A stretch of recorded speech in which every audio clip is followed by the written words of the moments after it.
नाज़रीन, आपको याद होगा नवंबर 2025 में there were some unusual patterns in the skies of Balochistan और हमने कहा था कि पाकिस्तान कोई बहुत बड़ा सरप्राइज देने वाला है। वो सरप्राइज सामने आ चुका है and the world has acknowledged it. वो कौन सा सरप्राइज है आपके साथ शेयर करेंगे। ईरान ने अमरीकी जहाज़ों पर पाबंदी लगाने का फैसला किया है। इसके साथ ईरान को दो ऑप्शंस दिए गए हैं अमरीका की जानिब से। वो दो ऑप्शंस कौन से हैं और ईरान ने किस ऑप्शन का इंतखाब किया है वो भी आपके साथ शेयर करेंगे। भारत में मोदी, अडानी, अंबानी का नेक्सस एक्सपोज किया गया है और वो एक्सपोज करने वाला कौन है जिसको एक आइडियल के तौर पर देखा जाता है भारत में, और बल्कि बहुत से क्रिएटर्स उनको अपना आइडियल मानते हैं। अब जब मोदी सरकार की हकीकत का पोल खोल कर रख दिया है तो उस पर अब क्या जस्टिफिकेशन दी जाती है मोदी की जानिब से और अंध भक्तों की जानिब से, ये देखना बाकी है। इस पर भी बात करेंगे। पाकिस्तान की सऊदी अरब के साथ कुछ नई डील्स हो रही हैं, उस पर भी बात करेंगे। और इसके साथ साथ पाकिस्तान के लिए एक और खुशखबरी है, वो भी आपके साथ शेयर करेंगे। ईरान की कुछ वीडियो सोशल मीडिया पर बड़ी तेज़ी से वायरल हो रही है और ईरान ने एक अमरीकी टेक्नोलॉजी बना ली है। वो अमरीकी टेक्नोलॉजी जिससे ईरान को डराने की और धमकाने की कोशिश की जा रही थी, वो अमरीकी टेक्नोलॉजी जिससे ईरान पर बम गिराए गए थे, वो कौन सी टेक्नोलॉजी है जो ईरान के हाथ आ चुकी है, उस पर भी बात करेंगे। नाज़रीन, हमने कुछ हवाले से आपको खबरें भी दी थी और वो खबरें ये थी कि अमरीका कौन सी एयरबेस को इस्तेमाल कर सकता है। जिस हवाले से हमने आपको खबरें दी थी कि ये एयरबेस अमरीका इस्तेमाल करेगा और यहाँ पर अमरीकी जहाज़ों की नक़्ल हरकत देखी गई है। अमरीकी फ़ाइटर जेट्स वहाँ पर हमें मूव करते हुए दिखाई गए हैं। अब उसी बेस को अमरीका जवाज़ बनाकर और वहीं से ईरान पर हमला लॉन्च कर सकता है। हम ये बात क्यों कर रहे हैं, किस बिना पर कर रहे हैं, उसकी रीज़न्स भी आपके सामने रखेंगे। मणिपुर एस्केलेट करता हुआ दिखाई दे रहा है। मणिपुर बहुत ज़्यादा एस्केलेट हो चुका है। एस्केलेट ऐसे हो चुका है, मणिपुर के अंदर जो एहतजाज हैं उनकी शिद्दत इतनी बढ़ चुकी है कि मोदी सरकार ने वहाँ पर इंटरनेट मुकम्मल तौर पर बंद कर दिया है। इस पर भी नाज़रीन आज हम बात करने वाले हैं। आप सब पर सलामती हो, अनफोल्ड पाकिस्तान में खुशामदीद कहते हैं। ईरान के हवाले से नाज़रीन कुछ वीडियोज़ ज़ेरे गर्दिश हैं और ईरान ने कुछ वीडियोज़ जो बनाई है जिसके अंदर ये देखा जा सकता है कि बंकर बस्टर बॉम्ब्स GBU-57 जो कि ईरान की न्यूक्लियर साइट्स के ऊपर, फर्दों के ऊपर, नेतन्स के ऊपर, अस्फहान के ऊपर गिराए गए थे, उनके अंदर कुछ एक्सप्लोड नहीं हुए थे, जिसको ईरान ने पेनिट्रेट, उनकी टेक्नोलॉजी, पेनिट्रेटर टेक्नोलॉजी को रिवर्स इंजीनियर करके नए बॉम्ब्स, नए मिसाइल्स बना लिए हैं। That's what Iran is showing to the whole world right now, जिसकी वजह से बहुत तेज़ी से अब मगरिब को इस वक्त परेशानी हो चुकी है। बड़ी उनको जो है इस वक्त हिचकिचाहट हो चुकी है और बौखलाहट का शिकार हो चुके हैं कि हमारी वो टेक्नोलॉजी जिस पर हमें बड़ा मान था, वो टेक्नोलॉजी तो ईरान के पास चली गई है। ईरान ने उस टेक्नोलॉजी को रिवर्स इंजीनियर कर लिया है। ईरान ने बंकर बस्टर बॉम्ब्स बना लिए हैं और उसके साथ साथ ईरान अब धमकी भी दे रहा है अमेरिका को कि अमरीकी जहाज़ अगर ईरानी हुदूद से दाखिल हुए, ईरानी हुदूद के अंदर दाखिल हुए या फिर ईरानी हुदूद के आसपास गुजरने की कोशिश की तो उनको रोक लिया जाएगा और कार्रवाई की जाएगी।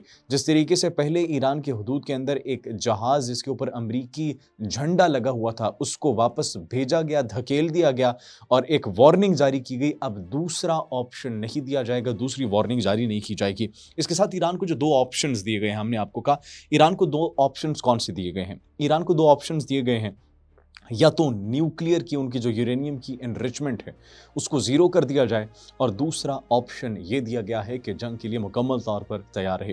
And imagine what Iran has decided. Iran ने जंग का इंतखाब किया है। Iran goes for the second option कि हम अपनी न्यूक्लियर की, अपनी यूरेनियम की एनरिचमेंट को नहीं रोकेंगे, हम जंग लड़ने के लिए मुकम्मल तौर पर तैयार हैं। अब ईरान के ऊपर हमला कहाँ से होगा, सवाल ये है। ईरान के ऊपर हमला बेसिस से हो सकता है, वो बेसिस जो कि अमेरिका की मौजूद हैं अरब ममालिक के अंदर, मशरिक़ वस्ता के अंदर।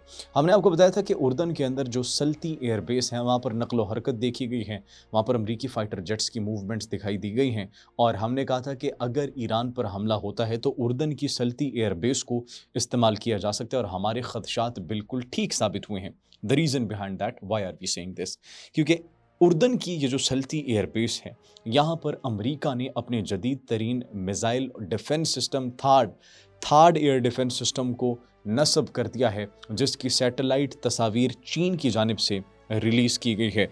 तो अब ऐन मुमकिन है कि अगर ईरान के ऊपर हमला किया जाता है तो उर्दन की सल्ती एयरबेस को इस्तेमाल किया जाए।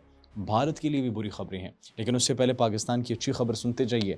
पाकिस्तान की अच्छी खबर ये है, बड़ी खबर है, और पाकिस्तान के लिए अच्छी खबर ये है कि पाकिस्तान का सऊदी अरब के साथ एक और मुआहिदा हुआ, जॉइंट वेंचर, जिसमें $500 मिलियन की डील हैं, और ये पाकिस्तान की तरक्की में एक अहम किरदार अदा करेंगी, पाकिस्तान की मईशत को मज़ीद मजबूत करेंगी। न सिर्फ ये बल्कि ट्रांसपेरेंसी इंटरनेशनल की जानिब से रिपोर्ट भी जारी की गई है, जिसमें पाकिस्तान में करप्शन की कमी का एतराफ़ किया गया है, और एक दर्जा बेहतरी के साथ पाकिस्तान जो है वो ऊपर आ चुका है कि पाकिस्तान से करप्शन कम होती हुई दिखाई दे रही है, ख़त्म होती हुई दिखाई दे रही है। So that's actually a good sign, that's actually a positive sign for Pakistan, specially for the development of Pakistan on global level. इसके साथ भारत के लिए जो नाज़रीन बुरी खबरें, भारत के लिए सबसे बुरी खबर तो ये है कि वो कंटेंट क्रिएटर जिसको बहुत से कंटेंट क्रिएटर्स अपना आइडियल मानते हैं, ध्रुव राठी ने बीजेपीएंस को, आरएसएसियंस को, अंधभक्तों को एक जनाटेदार थप्पड़ रसीद किया है। हाउ? मोदी, अंबानी, अडानी के नेक्सस को एक्सपोज कर दिया है। कैसे ये भारत को कंट्रोल कर रहे हैं, कैसे भारतीय मीडिया को कंट्रोल किया जा रहा है, कैसे भारत की सियासत को कंट्रोल किया जा रहा है, और इनके ताल्लुकात किससे थे? जो दुनिया को कंट्रोल करना चाहता था, जेफरी एप्स्टीन। तो ये तीन इन पॉलिटिकल क्रिमिनल्स का नेक्सस किसके साथ जुड़ा है? जेफरी एप्स्टीन के साथ। ये भारत को कंट्रोल कर रहे हैं, करना चाहते हैं और करते रहेंगे। और किसके लिए? उस शख्स के लिए जिसको शायद इंसान कहना भी अब जुर्म एक होगा, क्योंकि जो गैर इंसानी सलूक उसने किया, I don't think he needs to be called a human after that. तो उस शख्स के साथ ताल्लुकात जो कि पूरी दुनिया में खुद को बरतर समझता था, जो कि पूरी दुनिया पर कंट्रोल हासिल करना चाहता था, और जिसके हवाले से बड़ी कॉन्स्पिरेसीज भी हैं, लेकिन अगर हकीकत आप जानेंगे तो आपका दिल दहल जाएगा। खैर, भारत के लिए अब ये बुरी खबर है, और भारत अब इस चीज़ को कैसे कोप करता है, आरएसएसियंस, बीजेपीएंस, अंधभक्त इस चीज़ को कैसे कोप करते हैं, अब वो देखना है कि जस्टिफिकेशन देते हैं या फिर नहीं देते, सर तस्लीम खम कर लेते हैं, इस बात को मान लेते हैं कि हाँ, हम ही कसूरवार हैं, हमने ये किया है, कुछ कर सकता है कोई तो करे, क्योंकि this is actually there mindset, this is actually there ideology, कि एक तो गलती करनी है और फिर उसको मानना भी नहीं है, डट कर जो है वो अपने जुर्म का सामना करना है, और फिर बड़े जो है पथेटिक तरीके से उसकी जस्टिफिकेशन भी नहीं देनी अपनी उस सोच की। अब तसव्वुर करें, बुचर ऑफ गुजरात के अंदर मुसलमानों का जिस तरीके से कत्ल किया जाता है, एक चाय वाला, he is now the prime minister of India. तो आप मज़ीद क्या एक्सपेक्ट कर सकते हैं उनसे? भारत के लिए तो दूसरी बुरी खबर है, भारत का प्रोपेगेंडा एक्सपोज हो चुका है। ऑपरेशन हिरॉफ जो लॉन्च किया गया 2.0, उसमें बड़ा भारत जो है बड़ा एक्टिव था, और उससे पहले भारत जो बयानिया बना रहा था, वो बयानिया क्या था? वो बयानिया ये था कि मिसिंग पर्सनस को लेकर कुछ बयानिए बनाए जाते थे, पाकिस्तान को टारगेट किया जाता था, पाकिस्तान की मिलिट्री को टारगेट किया जाता था। अब वो मिसिंग पर्सनस की वीडियोज़ जब आई हैं, तो फितनल खवारिज और फितनल हिंदुस्तान के ख़िलाफ़ जो ऑपरेशन किया गया पाकिस्तान की आर्म्ड फोर्सेस की जानिब से, उनके अंदर उनको जहन्नुम वासिल किया गया और कहा गया ये है आपके वो मिसिंग पर्सनस, जो कि भारत के कहने पर भारत की कठपुतली के तौर पर इस रियासत के ख़िलाफ़ हमले कर रहे थे। तो वो भी नाज़रीन अब बड़े बुरे तरीके से एक्सपोज हो चुका है, उनका नेटवर्क। मणिपुर के अंदर सिचुएशन इंतहाई एस्केलेट कर चुकी है, वहाँ पर जो फ्रीडम फाइटर्स हैं उन्होंने मुख्तलिफ इलाकों पर टेक ओवर कर लिया है, और इसके साथ साथ वहाँ पर इंटरनेट मुकम्मल तौर पर बंद कर दिया है। लेकिन मोदी, अंबानी और अडानी के जो नेक्सस है, चूँकि मीडिया पर कंट्रोल है, पूरे भारत पर कंट्रोल है, वो मणिपुर की सिचुएशन को नहीं दिखा रहे, and they have now completely blacked out Manipur. तो मणिपुर के हवाले से बड़ी डेवलपमेंट्स हो रही हैं। वहाँ पर यह तक कह दिया गया था कि भारतीय फोर्सेस को घुसने तक नहीं दिया जा रहा। अब देखना ये कि फ्यूचर में क्या होता है, क्या अलग रियासत वो इसको डिक्लेयर करते हैं, अलहदा होते हैं भारत से या फिर नहीं। इसके साथ साथ आपको याद होगा कि बलूचिस्तान की फ़िज़ाओं के अंदर कुछ अनयूजुअल पैटर्न्स देखे गए थे, और उसको कहा था ये मौसमियाती तब्दीली है, ये टेम्परेचर की वजह से हुआ है, और हमने कहा था कि पाकिस्तान इज़ टेस्टिंग समथिंग। अब जब सऊदी अरब के अंदर दिफाई एग्जीबिशन है और उसके अंदर हमने स्मैश मिसाइल रिवील किया है, तो पूरे भारत पर, पूरे दिल्ली पर क़यामत बर्पा हो चुकी है कि Pakistan has created its own hypersonic missile जिसकी रफ्तार नाजरीन 8 माक है।